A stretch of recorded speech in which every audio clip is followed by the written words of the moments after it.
नमस्कार मित्रांनो, संग्राम पेटकर 255 या आपल्या चॅनलमध्ये आपलं स्वागत आहे. तर आज आपण बघायचं आहे की मूव्हिंग ॲव्हरेज म्हणजे काय किंवा मूव्हिंग ॲव्हरेजचे बेसिक काय आणि तुम्ही त्याच्यानंतर अंदाज बांधू शकताय की शेअर हा वाढणार की पडणार हे आपण त्याच्या मूव्हिंग ॲव्हरेजमुळं बघू शकतो. तर चला बघूया मूव्हिंग ॲव्हरेज म्हणजे काय किंवा मूव्हिंग ॲव्हरेज कसे असतात. सर जनरली आपण भरपूर टाईप्स आहेत मूव्हिंग ॲव्हरेजचे. तर बेसिकली जे शेअर मार्केटमध्ये स्टॉक मार्केटमध्ये वाईडली यूज केले जातात त्याला टाईप्स ऑफ मूव्हिंग ॲव्हरेजचे दोन प्रकारचे असतात. तर सिम्पल मूव्हिंग ॲव्हरेज असतो आणि एक्सपोनेन्शियल मूव्हिंग ॲव्हरेज असतो. सिम्पल मूव्हिंग ॲव्हरेज जो कोण इन्व्हेस्टर आहे ज्याला व्हॉलॅटिलिटी नको आहे, ज्याला व्हॉलॅटिलिटी जास्त प्रिय नाही, त्याला फक्त लाँग टर्मसाठी शेअर घेऊन ठेवायचा आहे, चांगला शेअर घेऊन ठेवायचा आहे, त्याने सिम्पल मूव्हिंग ॲव्हरेज वापरावं. कारण तो स्लो आहे आणि तो तुम्हाला लाँग टर्ममध्ये खूप पैसे मिळवून देणारा आहे. ज्याला कुणाला नॉईज नको आहे, फक्त शांतपणे बसून पैसे कमवायचे आहेत, त्याने सिम्पल मूव्हिंग ॲव्हरेज वापरावं. फक्त त्याचा पिरियड काय की तो लाँग टर्मसाठी वापरला जातो. आणि दुसरा टाईप आहे exponential moving average. Exponential moving average हा एक्सपोनेन्शियली मूव्ह होतो. ओके, एक्सपोनेन्शियली मूव्ह होतो आणि त्याच्यामध्ये हा जनरली शॉर्ट आणि मिडियम टर्मसाठी वापरला जातो. एक्सपोनेन्शियलमध्ये कसं असतं, एक्सपोनेन्शियल मूव्हिंग ॲव्हरेजमध्ये लाईव्ह कंटेंट असतो. लाईव्ह कंटेंट म्हणजे त्या दिवसाची जी काही मुवमेंट आहे, त्या दिवसाची जी काही न्यूज आहे, बॅड न्यूज, गुड न्यूज, हे सगळे त्याच्यामध्ये कवर होत असते. त्याच्यामुळे हा काय करतो, तुम्हाला एक्सपोनेन्शियली मूव्ह देतो. त्यामुळे आणि हा व्हॉलॅटाईल आहे. सो हा व्हॉलॅटाईल असल्यामुळे हा जनरली शॉर्ट मिडियम रेंजमध्ये वापरला जातो.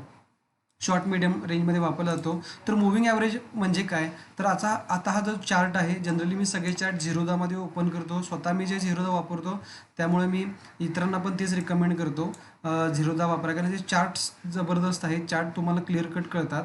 तर ह्याच्यामध्ये कसं आहे की ह्या चार्टमध्ये तुम्हाला काही कळणार नाही की शेअर कुठे बाय करायचा, कुठे सेल करायला पाहिजे. तर आपल्याला आता बघूया आपण की मूव्हिंग ॲव्हरेज म्हणजे काय, ते कसे लावायचे. तर जेव्हा तुम्ही हा चार्ट ओपन करताय असा झिरोदामध्ये, आता इथं स्टडीजमध्ये तुम्हाला जायचं आहे. स्टडीजवर क्लिक करून इथे तुम्हाला टाईप करायचं आहे की मूव्हिंग ॲव्हरेज.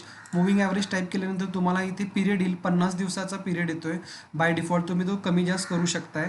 50 दिवसाचा घ्या आणि फील्ड क्लोज ठेवायचा आहे आणि टाईप सिम्पल आहे. याच्यावर टाईपवर जर क्लिक केला तर तुम्हाला इथे भरपूर टाईप दिसतात तुम्हाला. तर आपल्याला सिम्पल सिलेक्ट करायचं आहे. मूव्हिंग ॲव्हरेजचा कलर लाल आहे, तो लाल बाय डिफॉल्ट ठेवा, डन म्हणायचं. तर तुम्हाला ही एक लाईन दिसते. त्याचप्रमाणे तर हा एक लॅगिंग इंडिकेटर आहे असं म्हणतात. तर लॅगिंग इंडिकेटर म्हणजे काय, तर मूव्हिंग ॲव्हरेज आपल्याला जनरली काय सांगतो की हा ट्रेंड कधी आपण कॅच करू शकतो किंवा ट्रेंड आपल्याला कळतो.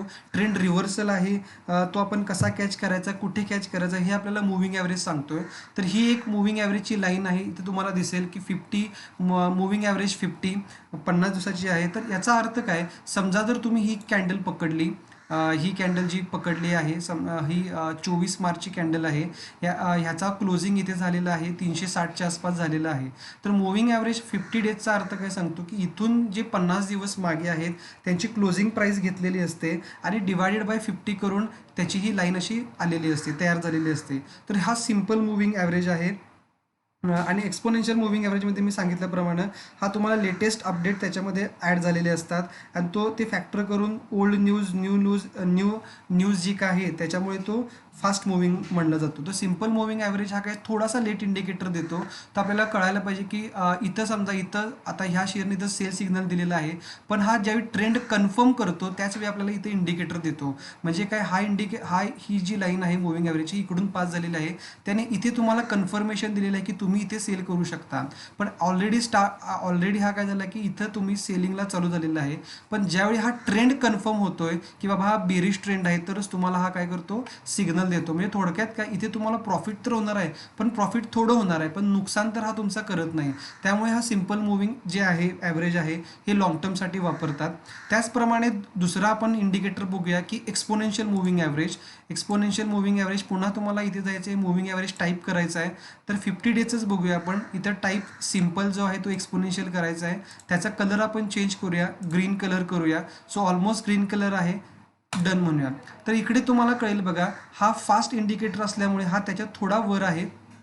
आणि जेव्हा त्याने इथं क्रॉस केलेला आहे तर तो बेरीज सिग्नल केलेला आहे. जेव्हा एक्सपोनेन्शियल म्हणजे एक प्रो टिप समजा ही, जेव्हा एक्सपोनेन्शियल मूव्हिंग ॲव्हरेज असतो तो ज्यावेळी वरून एखाद्या सिम्पल मूव्हिंग ॲव्हरेजला कट करतो त्यावेळी ट्रेंड हा बेरिश होतो.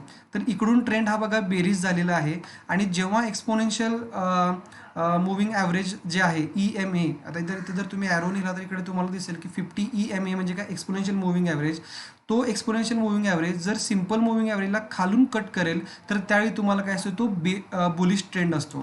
तर इकडे मागं बघा की इकडून असा खालून कट केलेला आहे आणि इकडे तुम्हाला कन्फर्मेशन आहे की तुम्ही ते बाय करू शकता. हा थोडा ट्रेंड कसा आहे, इकडे थोडा बुलिश गेलेला आहे, गॅप अप ओपनिंग होऊन इथेपर्यंत तुम्हाला हाय दिलेला आहे. पण हा काय आहे, हे लॅगिंग इंडिकेटर आहेत मूव्हिंग ॲव्हरेज. सो डायरेक्ट तुम्ही डायरेक्ट जर तुम्हाला जर अनुभव असेल तर तुम्ही वापरू शकता, अदरवाईज तुम्हाला सपोर्टिव्ह इंडिकेटर घेऊन काम करावं लागतं. सो एक्सपोनेन्शियल जनरली काय करतो की एक्सपोनेन्शियलमध्ये सगळ्यात न्यूज कव्हर झालेल्या असतात. तर दुसरी गोष्ट अशी आहे की सिम्पल मूव्हिंग ॲव्हरेज कधी वापरायचं आणि एक्सपोनेन्शियल कधी वापरायचं हे मी सांगितलेलं आहे. सिम्पल मूव्हिंग कधी वापरायचं तर तुम्हाला लॉंग टर्मसाठी वापरायचं आहे, एक्सपोनेन्शियल तुम्हाला शॉर्ट आणि मिडियम टर्मसाठी वापरायचं आहे. तर तिसरा लास्टचा पॉईंट आहे याचा की हाऊ टू यूज, हे कसं वापरायचं आहे. तर फॉर तुम्हाला शॉर्ट टर्म ट्रेडिंग करायचं असेल ज्याच्यामध्ये व्हॉलॅटिलिटी जास्त असते, तिथे तुम्ही 10 डे किंवा 20 डेचं मूव्हिंग ॲव्हरेज वापरू शकता. आता हे तुमच्यावर डिपेंड आहे, 10 डे 20 डे एक्सपोनेन्शियल वापरायचं की सिम्पल वापरायचं. मी सांगितलेलं आहे सिम्पल. जर तुम्हाला नॉईज नको असेल, काय दंगा नको असेल, दंगा म्हणजे काय, तुम्हाला व्हॉलॅटिलिटी नको असेल तर तुम्ही सिम्पल मूव्हिंग ॲव्हरेज वापरायचं. अदरवाईज तुम्ही you can go for exponential moving average. Mid टर्मसाठी ओके, इथं चूक झाली, इथे 20 करायला पाहिजे. हा 20 डे मूव्हिंग ॲव्हरेज आहे. सो इथे 20 to 50 डे मूव्हिंग ॲव्हरेज आहे. लॉंग टर्मसाठी 100 to 200 डेज मूव्हिंग ॲव्हरेज आहे. सो मिड टर्मसाठी हा 20 to 50 आहे. 10 to 20 छोटं करेक्शन तुम्ही करू शकता, 20 to 50. शॉर्ट टर्मसाठी 10 to 20 आणि लॉंग टर्मसाठी 100 to 200 डे मूव्हिंग ॲव्हरेज आहे. आता हे एक्सपोनेन्शियली तुम्ही वापरू शकताय किंवा सिम्पल पण वापरू शकताय. तर हा आपल्याला काय सांगतो की सपोर्ट कुठे आहे, रेजिस्टन्स कुठे आहे. मूव्हिंग ॲव्हरेज तुम्हाला इकडे सांगेल की इकडे रेजिस्टन्स तुम्हाला दिसतो आणि या साईडला तुम्हाला सपोर्ट दिसतो. अशा तुम्ही जर हा बॅक टेस्टिंग जरी केला तरी तुम्हाला इथे कळेल की सपोर्ट कुठे मिळू शकतो. मूव्हिंग ॲव्हरेज कोणत्या लाईनवर सपोर्ट घेतो, कोणत्या लाईनवर रेजिस्टन्स आहे किंवा कुठे रेजिस्टन्स आहे, हे मूव्हिंग ॲव्हरेजमधून आपल्याला एक कळू शकतं. सो हा एक 50 to 60% चांगला इंडिकेटर आहे. तर ह्याच्यामध्ये आपल्याला ट्रेंड रिव्हर्सल कॅच करता येतो. सो इथे ट्रेंड रिव्हर्सल झालेला आहे. मूव्हिंग ॲव्हरेजने तुम्हाला इथं ट्रेंड काय केलं आहे, कन्फर्म दिलेला आहे की इथून हा ट्रेंड बेरिश होणार आहे. आता ऑलरेडी इथं ट्रेंड हा बघा बुलिश चाललेला आहे आणि इकडे अजून क्रॉस ओव्हर व्हायचा आहे. तर ज्यावेळी हा क्रॉस ओव्हर होईल त्यावेळी हा शेअर पुन्हा या रेंजपर्यंत जाईल. आता हा कितीपर्यंत जाईल, आता इथे तुम्हाला रेजिस्टन्स दिसतो की 400 450ला रेजिस्टन्स आहे. तर याची क्षमता आहे की हा इथून पुढे एक 25 पॉईंट वर जाऊ शकतो. तर असा एक आपण अंदाज बांधू शकतो की मूव्हिंग ॲव्हरेजने आपल्याला काय साध्य करता येईल. सो हे आहे basics of moving average. Moving average कसं लावायचं, तुम्ही हे मूव्हिंग ॲव्हरेज चेंज पण करू शकता. मूव्हिंग ॲव्हरेज समजा मला 20 डेज करायचं आहे, 20 डेज एक्सपोनेन्शियल. मी जनरली एक्सपोनेन्शियल वापरतो. एक्सपोनेन्शियल तुम्ही ग्रीन कलर किंवा ब्लू कलर ठेवू शकता. शॉर्ट टर्मसाठी मिडियमसाठी तुम्हाला मी सांगितलं की 50 डेजपर्यंत तुम्ही जावा.